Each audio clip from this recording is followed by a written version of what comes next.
Yes, 100 शब्द प्रति minute dictation start होगी 3 सेकंड बाद। Yes, start. जीवन में बहुत सारी चीज़ें ऐसी है जिन्हें हम अच्छी तरह से समझते हैं, लेकिन मुश्किल तब होती है जब चीज़ें अनजान होती है। ऐसी मुश्किल घड़ी में हमें करना क्या है, ये जानना बहुत ज़रूरी होता है। पिछले कुछ दिनों से जो कुछ भी हम अपने आसपास देख रहे हैं, वो कुछ ऐसी ही मुश्किलातें हैं जहाँ पर हम नहीं जानते हैं कि हमें करना क्या है। अक्सर बीमारी अकेली नहीं होती है, बीमारी के साथ मृत्यु और मृत्यु के साथ भय होता है। आज भी हमारे आसपास एक ऐसा ही माहौल बनता जा रहा है, भय और डर जो बहुत ज़्यादा हमारे ऊपर हावी होता जा रहा है। पेरा जीवन में कुछ बातें ऐसी होती है जो हमें अच्छी नहीं लगती है, जैसे घर में किसी की मृत्यु, किसी की नौकरी छूटना, असफलता, किसी के रिश्ते टूटना। ये सब अपने आसपास होते देख रहे हैं तो भी हमें लगता है कि यह हमारे साथ नहीं होगा।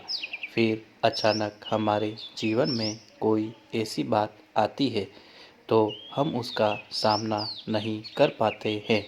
हम विश्वास करते हैं कि परिस्थिति ही ऐसी है तो मन की स्थिति पर असर पड़ेगा ही। आप घर से निकलते हैं तो आपको पता है कि ट्रैफिक जाम होता है। ट्रैफिक जाम होना एक वास्तविकता है, तो भी हम उसमें चिड़चिड़ाते हैं। मतलब जो परिस्थिति हमें पता है तब भी हम उसमें परेशान होते हैं। पेरा अब हमारे पास एक ऐसी परिस्थिति आई है जिसके बारे में हमें पता ही नहीं था कि ऐसा भी कुछ होता है। ये शायद पहली ऐसी घटना है जिसने एक ही समय पर पूरे विश्व को प्रभावित किया है। अभी तक हम समझ भी नहीं पा रहे हैं कि इसका हरेक के मन पर कितना प्रभाव पड़ा है।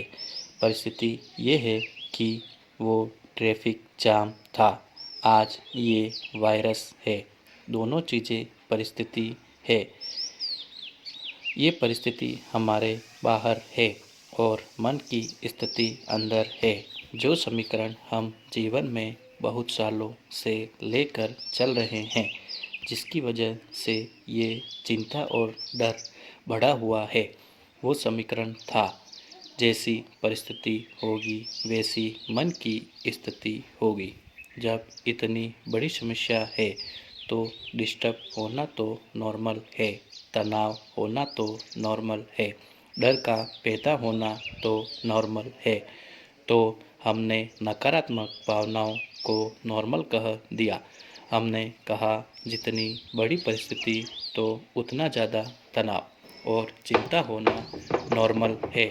ऐसा कहते कहते हम शायद बचपन से जी रहे हैं और शायद विश्व के सारे लोग इसी विश्वास के साथ जी रहे हैं। पेरा कोरोना की परिस्थिति में शांत, स्थिर, निडर रहना जरूरी है। आज उस समीकरण को फिर से जांचने की आवश्यकता है। परिस्थिति बाहर है, मन की स्थिति मेरी है। परिस्थिति मन की स्थिति नहीं बनाती। मन की स्थिति का प्रभाव परिस्थिति पर 100% पड़ता है। यह याद रखें। इसके लिए सबसे पहले अपनी भाषा बदलेंगे, यानी सोचने की, बोलने की शब्दावली। हम ये नहीं कह सकते कि यह होना ही है, जैसे इतने दिनों से हम सीख रहे हैं। इस वायरस से अपने परिवार को, देश को और विश्व को बचाने के लिए हमें क्या क्या करना है। लेकिन हमने ये नहीं सोचा कि इससे खुद को बचाने के लिए मन के अंदर क्या करना है। हमने सोचा कि वायरस फिजिकल है तो हेल्थ पर असर पड़ेगा। बीमारी, मृत्यु और डर के बारे में सोच रहे हैं, बोल रहे हैं और एक दूसरे से शेयर कर रहे हैं। तीसरा डर हमने कहा कि वो तो प्राकृतिक है, क्योंकि हमने ये सोचा ही नहीं कि ये भी हमारे हाथ में है और इसके बारे में भी हम कुछ कर सकते हैं। पैरा, वायरस का भय हमारे अंदर पहले से है, सामने वाले के अंदर भी है, घर में बैठे हुए 4 लोगों के अंदर है, देश के 130 करोड़ लोगों के अंदर है, विश्व की जितनी आबादी है उसके अंदर है। क्या ये डर भी कुछ कर सकता है? डॉक्टर्स हमें ये बता रहे हैं कि डर हमारी इम्यूनिटी सिस्टम को प्रभावित करता है। ये डर हमने आज नहीं बनाया है, ये डर तो हमारे जीवन का वैसे भी हिस्सा था, लेकिन पहले हम कभी कभी डरते थे। अब तो ये बीमारी किसी को भी हो सकती है, लेकिन इम्यूनिटी सिस्टम आज हम जांचें। इम्यूनिटी सिस्टम शरीर की आयु पर नहीं, बल्कि मन की स्थिति पर निर्भर करता है। हम जो विचार पैदा कर रहे हैं उसका असर कितना पड़ रहा है, ये अगर हम ध्यान रखें तो हम बहुत सारी बीमारियों से बच सकते हैं। स्टॉप।